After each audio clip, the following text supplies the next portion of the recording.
आंकड़े कुछ इस तरीके से है कि आरआरबी एनटीपीसी का फॉर्म आता है। कब आता है मैं आपको डेट मेंशन करता हूं। यह फॉर्म आया था 1 मार्च को, 31 मार्च इसकी लास्ट डेट थी भरने की। 35,000 के आसपास वैकेंसी थी। इसके बाद एक दूसरा फॉर्म आता है 12 मार्च को, और 12 अप्रैल थी उसकी लास्ट डेट भरने की। वो थी आरआरबी ग्रुप डी, जिसे ग्रेड डी भी कहा जाता है। इसमें 1 लाख से ऊपर वैकेंसी थी। हम सभी के सपनों में एक जान आती है कि चलो ठीक है, बढ़िया है, रेलवे में नौकरी करेंगे, अच्छी नौकरी मिलेगी। लेकिन उसके बाद फिर शुरू होता है खेल। खेल किस तरीके से शुरू होता है? खेल कुछ इस तरीके से शुरू होता है कि 1 करोड़ से ज्यादा लोग, मैं एग्जैक्ट डेटा दे रहा हूं आपको, मैं अभी एग्जैक्ट डेटा देता हूं आपको, 1 करोड़ से ज्यादा लोग आरआरबी एनटीपीसी का फॉर्म भरते हैं और 1 करोड़ से ज्यादा लोग ग्रुप डी का भी फॉर्म भर देते हैं। अगर आप देखें तो 1,26,30,885 लोगों ने एनटीपीसी का फॉर्म भरा हुआ है और 1,15,67,248 लोगों ने आपका ग्रुप डी का फॉर्म भरा हुआ है। और अगर हम इस आंकड़े को और आगे लेके जाएं दोस्तों, तो ये आंकड़े और भी ज्यादा चौंकाने वाले हैं कि अगर आप टोटल फॉर्म भरे जाने की संख्या देखें तो ये इतनी बड़ी संख्या है कि 2,41,98,133 लोगों ने फॉर्म भरा है। सिर्फ 1 लाख वैकेंसी ग्रुप डी, अगर उसमें 35,000 एनटीपीसी भी जोड़ दे तो 1,35,000 वैकेंसी के लिए। आप समझ सकते हैं कि आज की डेट में बिल्कुल एकदम सिंपल सा आइडिया यह है कि भारत में 10 करोड़ लोग बेरोजगार हैं, जो किसी ना किसी तरह की बेरोजगारी से ग्रस्त है, जिनकी डेली की इनकम 200 रुपए भी नहीं है। जी हां, जो महीने में 6,000 रुपए भी नहीं कमा सकते हैं। आज की डेट में 80 रुपए पेट्रोल हो गया। और सबसे बड़ी बात है कि मार्च का फॉर्म आया, फिर कहते हैं कि टेंटेटिव डेट आपके एग्जाम की हो जाएगी सितंबर, जून से सितंबर के बीच में आपका एग्जाम करा देंगे। बहुत बढ़िया बात है। अब सबसे बड़ी बात यह है कि इन्होंने इस फॉर्म के लिए जनरल कैटेगरी से 500 रुपए लिए थे। कितने लिए थे? 500 रुपए। ग्रुप डी के लिए भी 500 और एनटीपीसी के लिए भी 500। अगर मैं मान लेता हूं सारे जनरल लोगों ने भरा होगा तो यह मैक्सिमम अमाउंट पहुंचता है 1200 करोड़ रुपए, 1,200 करोड़ रुपए। अगर मैं मान लेता हूं कि सारे के सारे कैटेगरी वाले लोगों ने फॉर्म भरा होगा जिनके फॉर्म की फीस 250 रुपए थी, तो यह आंकड़ा पहुंचता है जस्ट हाफ 600 करोड़ रुपए। लेकिन ऐसा होगा नहीं कि सारे जनरल ने भरा हो, सारे एससी ने भरा हो या सारे कैटेगरी वाले लोगों ने भरा हो।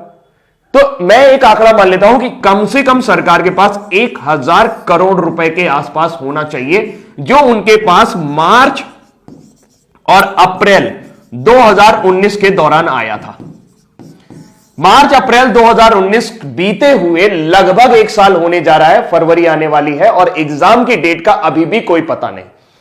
मेरा दिमाग तब खराब हुआ या मुझे गुस्सा तब आई जब कई सारे मेरे स्टूडेंट जो मुझसे पढ़ रहे थे वो ये कल कह रहे थे कि सर एग्जाम का पता ही नहीं चल रहा कि कब होगा, क्या करें, आत्महत्या कर लें क्या? दोस्त, कमजोर नहीं होना, हम आत्महत्या नहीं करेंगे। क्यों करेंगे भाई आत्महत्या? हमारे जो 500 रुपए हैं, जो 250 रुपए हैं, वो इन लोगों ने दे रखे हैं और 1,000 करोड़ रुपए इनके पास है और ये एक वेंडर डिसाइड नहीं कर पा रहे हैं। एक वेंडर, इनको एक वेंडर नहीं मिल रहा जो एग्जाम कंडक्ट करा सके। धारा 370 हटानी होती है, 1 दिन में हट जाता है। एनआरसी सीए लाना होता है, 1 दिन में आ जाता है। 2 करोड़ लोगों की जिंदगी का सवाल है यार। 2 करोड़ लोग इस आस में जुड़े हुए हैं। मैं जानता हूं कि 2 करोड़ लोगों को वैकेंसी नहीं मिलेगी, लेकिन उनको कम से कम एक जीवन का पड़ाव तो खत्म होगा। जो दिन भर वो टेंशन में रहते हैं कि तैयारी करनी है, तैयारी करनी है, तैयारी करनी है। दुनिया भर के कोचिंग वाले, दुनिया भर के चैनल वाले सब उनको बेवकूफ बनाने की कोशिश कर रहे हैं और लगातार उनसे पैसे ऐंठ रहे हैं। एक बैच शुरू होता है, फिर दूसरा बैच शुरू होता है, फिर तीसरा बैच शुरू होता है। बैच खत्म होने का नाम नहीं ले रहा है और नौकरी आने के नाम नहीं ले रही। क्या आपकी कोई जिम्मेदारी नहीं बनती है? नेताजी, मैं आपसे ही कह रहा हूं, ये वीडियो इतना शेयर करना कि नेताजी तक पहुंच जाए। क्या आपकी कोई जिम्मेदारी नहीं बनती है कि 2 करोड़ 41 लाख लोगों के ऊपर आप ध्यान दें? यह संख्या आपके लिए मायने नहीं रखती है और आपके लिए नहीं मायने रखती तो ये 1,000 करोड़ रुपए का आप कर क्या रहे हैं? ये किसी घोटाले से कम है क्या? किसी भी बैंक में डाल दोगे, घटिया से घटिया बैंक में भी अगर 1,000 करोड़ रुपए डाल दोगे तो वो बैंक जिंदा हो जाएगा।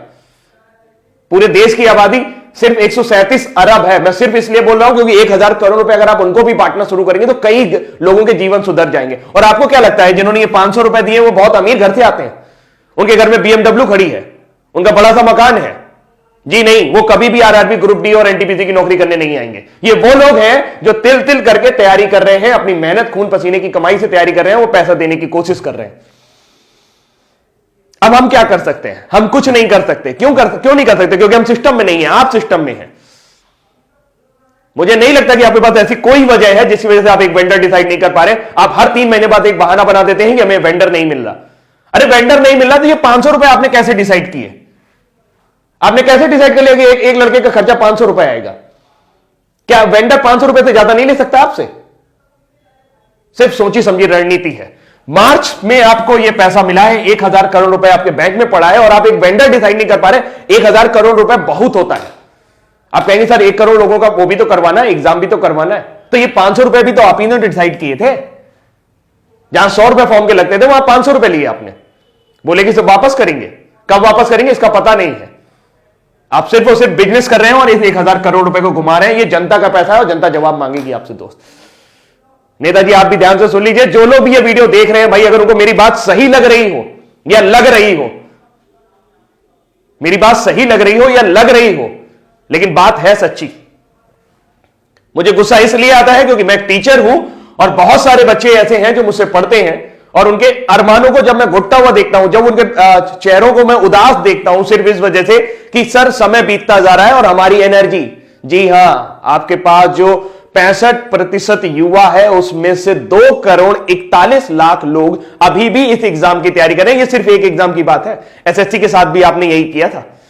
लोगों के एक साल आपने बर्बाद कर दिया और इस तरीके के कई साल आप बर्बाद कर रहे हैं। उत्तर प्रदेश में एक वैकेंसी और लटकी पड़ी है 69,500, उसमें भी कोर्ट केस चल रहा है। अरे जब नौकरी देनी नहीं होती तो निकालते क्यों है यार? क्यों मजाक करते हो हमारे साथ? जब देनी नहीं होती तो निकालते क्यों मजाक करते हो हमारे साथ? हमारा जीवन इस तरीके से एक सपना बुनना शुरू कर देता है कि नौकरी लगेगी, नौकरी लगेगी। जिस उम्र में उनकी एनर्जी बढ़नी चाहिए, आपको क्या लगता है कि इतना हतोत्साहित युवक आप लोग हैं तो आप उससे अच्छा काम करा पाओगे? जो 1 साल 2 साल तैयारी करके आया होगा, जिसके लिए नौकरी मिलना ना मिलना सब बराबर हो चुका होगा। अरे कोई प्लानिंग ही नहीं है यार। बड़े बड़े आईएएस बैठे हो आप लोग, इतना सारा आईएएस भरा पड़ा है, सब जिसको देखो वो बहुत ऊंची ऊंची पोस्ट पे, वो लोग बढ़िया गाड़ी से चल रहे हैं, बढ़िया बंगले से घूम रहे हैं, सारा सब कुछ उनका जीवन सुलभ है। उनको इनकी फिक्र नहीं हो रही, किसी को इनकी फिक्र नहीं हो रही। 2 करोड़ लोग, ओ माय गॉड, इतनी बड़ी जनसंख्या है 2 करोड़, कुछ कहने को नहीं। अगर अपने दम पर आ जाएगी ना तो आप परेशान हो जाओगे, आपका सिस्टम मिल जाएगा पूरा। बहुत बुरा है, बहुत बुरा है, भावुक हूं मैं, बहुत ज्यादा बुरा है। अभी के लिए इतना ही रखता हूं, लेकिन उम्मीद करता हूं कि मैसेज आपको मिल गया होगा। इस वीडियो को इतना ज्यादा शेयर करिएगा कि सबके पास तक पहुंच जाए, खासकर